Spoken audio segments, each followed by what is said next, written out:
It's a truth universally acknowledged that I have two main hobbies. The first one is painting, and the second one is collecting art supplies.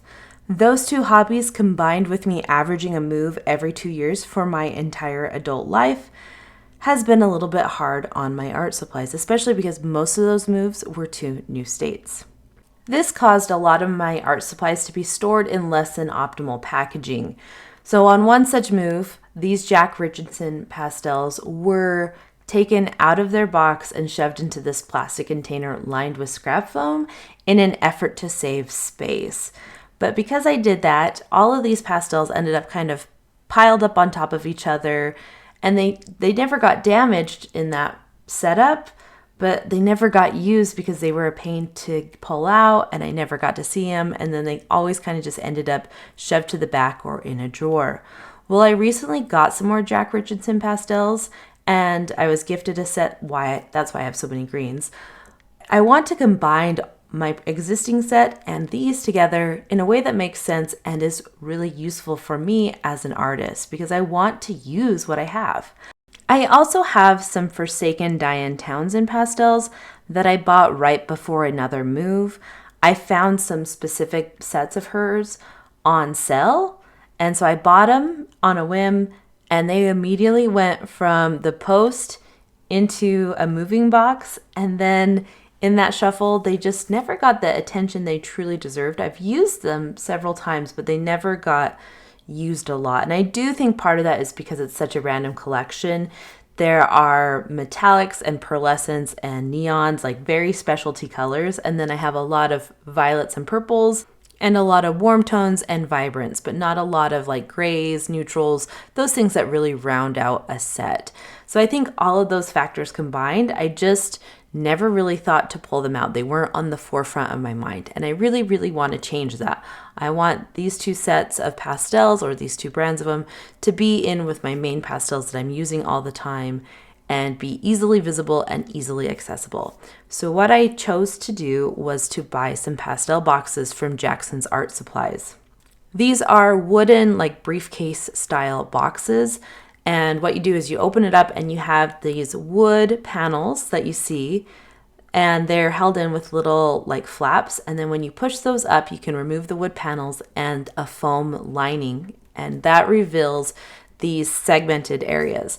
And you put your pastels in those segmented areas, and then when you're done with them, you put the foam down, these wooden boards in place, and then you can fold it up and move and take your pastels with you if you are doing like plein air style painting and you are using this as your travel case, or you can just put it in storage.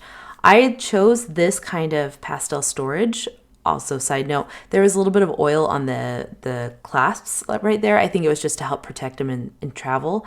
So I just wiped that down. But the reason why I chose this style versus open trays like a lot of pastel artists use is several-fold. One, I have a smaller art space, and I'm not complaining. I love my art space, but I have to be highly efficient with how I store things. I can't just have them laying out, or else I wouldn't have enough space to do watercolor or any other medium except for pastels. So being able to quickly shift gears and shift my studio from watercolor to soft pastel to acrylic or whatever it is I'm using is really important to me. So I need that flexibility and the ability to keep my pastels safe while they're stored away. I also have kids and dogs and things like that, and I don't really want them to get into my pastels. One, because pastels aren't always made from the kindest of ingredients, and if you don't handle them correctly, it can make you sick. And I don't want my kids getting sick or my dogs getting hurt. And goodness knows, pastels are like the number one thing my kids want to put in their mouth. When my older kids, when they were little, they were like moth to a flame with these. They just wanted them. And so being able to put my pastels away when I'm not using them just is a level of protection for my kids and my pets. And it protects my pastels, and my pastels are expensive, and I don't want to damage or ruin supplies to the altar of children's chaos. So to just keep everyone happy and healthy and my budget a lot healthier, being able to store these in a safe way is top priority. So what I decided to do for these Diane Townsend pastels when I was trying to figure out the best way to organize them, I kept all the specialty pastels, like all the metallics, dual chromes, and pearlescent finishes on the right-hand side. And on the left side, I kind of organized them, the traditional pastels that they had, in more of a rainbow order. I did include the neons with those ones because it's the same formula. It's a lot more similar.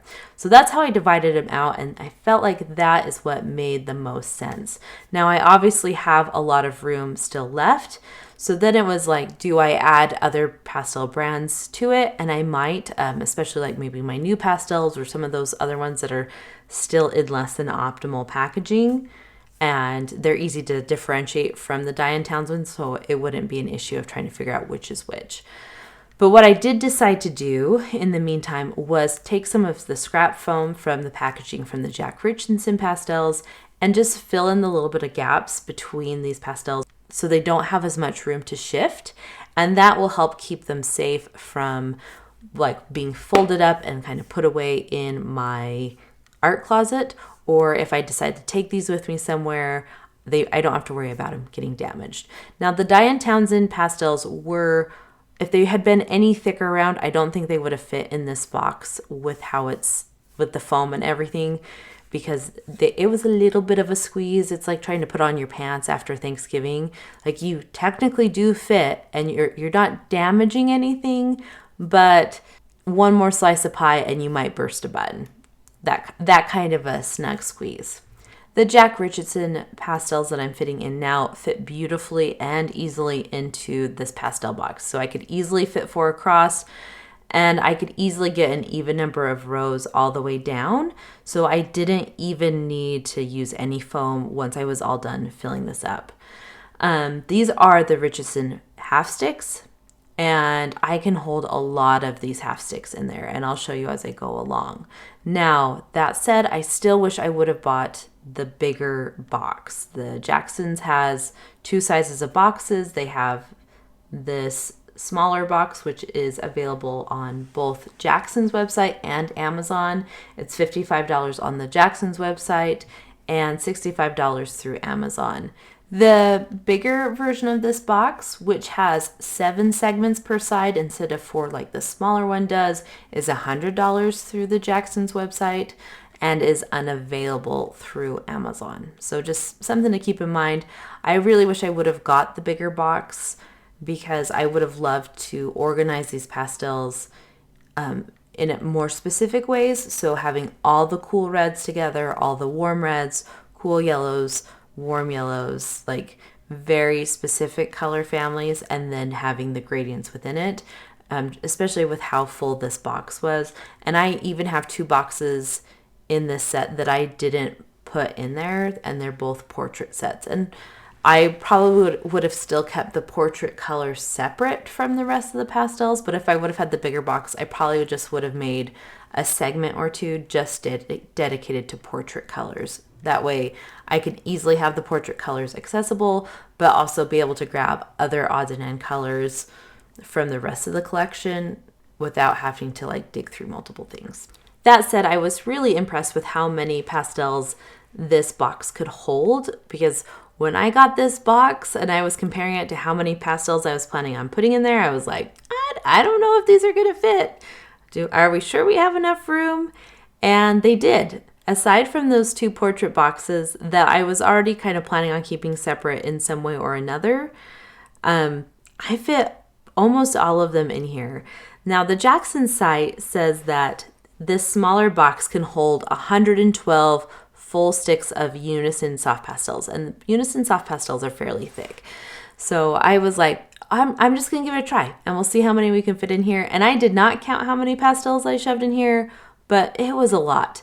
Actually, the only pastels that didn't fit in there were the duplicates, and I'll show you what didn't fit in there in just a second.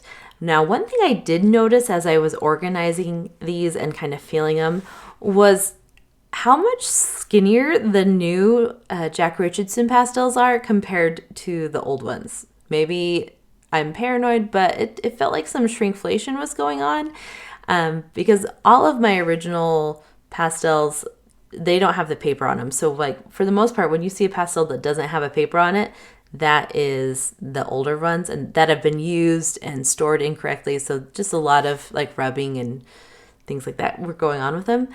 And they were noticeably thicker and heavier than the new ones. I'm not complaining too much, you know, things happen, but I was just kind of laughing at the shrinkflation is even affecting our art supplies. But once I got done fine tuning it, you can see how many are left. So there was quite a few greens left, which I had a feeling I would because I had so many greens, and then a couple reds, but all of those colors were duplicates. They were duplicates across the sets, and so I'm just gonna keep that little box to the side, and then when I use up colors and I get more room in here, I'll just pop them in. But then once I had it all laid out the way I liked, I just put the foam on just to make sure everything fit right. Put those wooden panels down so everything stays nice and secure. And then once I had it all closed up, I took this and the Diane Townsend boxes for a little walk and a little jostle. And when I reopened them, everything looked perfect. Everything was nice and secure, no broken pastels or anything like that. So I felt good about just letting them be and putting these away so that I can use them for my next pastel painting. I did label the boxes just for ease of finding the correct one. And I just used washi tape because I have commitment issues and I didn't want to permanently mark these boxes. But I will say these boxes were worth the money. They are nicely made. They will last your pastels forever. You can fit quite a few in there. So as long as they're not uber thick pastels, these boxes are a good fit for you. And they even have several different styles of pastel boxes that I didn't even talk about if that's something that you might need. But if you like this video, please hit the like button. If you want to see more of what I create, I would love to have you stick around. So please hit the follow button. And if you have any questions about these boxes or anything like that, please leave them down below. And I hope you guys have a fantastic day, and I will see you guys next time. Bye.